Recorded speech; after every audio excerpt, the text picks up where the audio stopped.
Hi guys, how are we doing? Thanks for joining me for a video today. I've got a very special one for you. Now this is going to be a short video. It's a story I like to call the 7-Eleven girl. I've told it many times on my live streams and on my channel, on my other channel rather, Thailand Bound. I've never told it on Thailand-Bound-Clips, and people love this story. It just shows you the lengths and how devious some bar girls in Pattaya to go to get their own way, to achieve their goals. You know, they come up with all these schemes, and this is a great little story, and it's unbelievable, but honestly, it did happen. I've got first-hand information, and I'd like to tell you that story today, okay?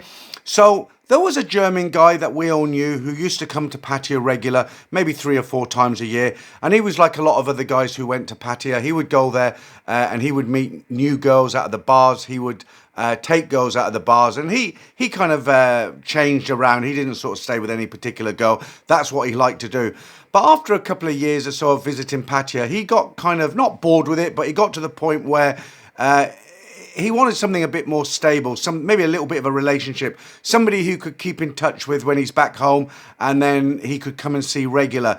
Now, he did find a girl like this. There was one particular bar he used to go to. I believe it was on Soy 8 back then. This is many years ago.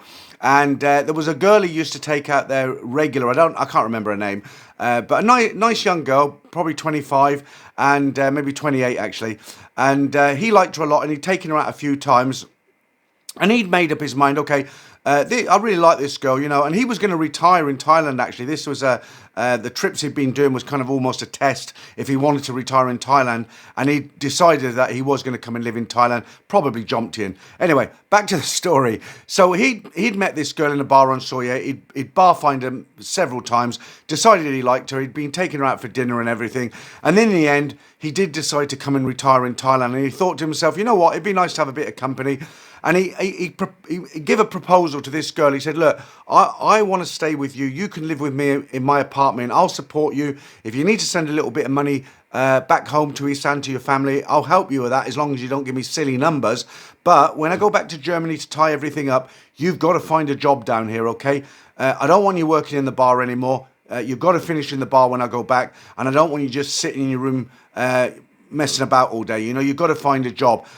When I go back to Germany, you let me know, and once I know you've got a job for sure, then I'll come back and we'll sort everything out. And she promised. She said, that's great. I don't actually like working in the bar. I only work in the bar because I haven't been to school. I need money for my family, and actually I don't like going off with all these foreigners, okay? So this is great. She was supposedly really, really happy. So he goes back to Germany. A couple of weeks later, she calls him. And this is when phones just started to have FaceTime, you know, when you could talk to somebody face-to-face as well. I don't know if it was WhatsApp, Facebook line, whatever it was. And so she called him one day, and she was wearing a 7-Eleven shirt. And in those days, the girls used to wear a little cap. I don't think they wear them anymore, quite cute little caps. And she phoned him and she said, look, I've got a job. I work for 7-Eleven in Pattaya. And it's good. It doesn't pay a lot. It only pays about 8,000 a month. But I am working. I'm out of the bar. And so the guy in Germany is looking at this. He's thinking, wow, she's good to her word. She's got a job. She works in 7-Eleven. And he was convinced. That's it. She's finished with the bar. You know, I'm going to go back there. She doesn't have to work when I get back there for full-time retiring. But I'm really glad she's got the job in 7-Eleven. Anyway, hung up. What actually had happened is she had a friend who worked in 7-Eleven, and when the manager went on her lunch break, this girl would go into the 7-Eleven, his supposed girlfriend from the bar, give the girl, you know, a couple of $100 baht, something like that.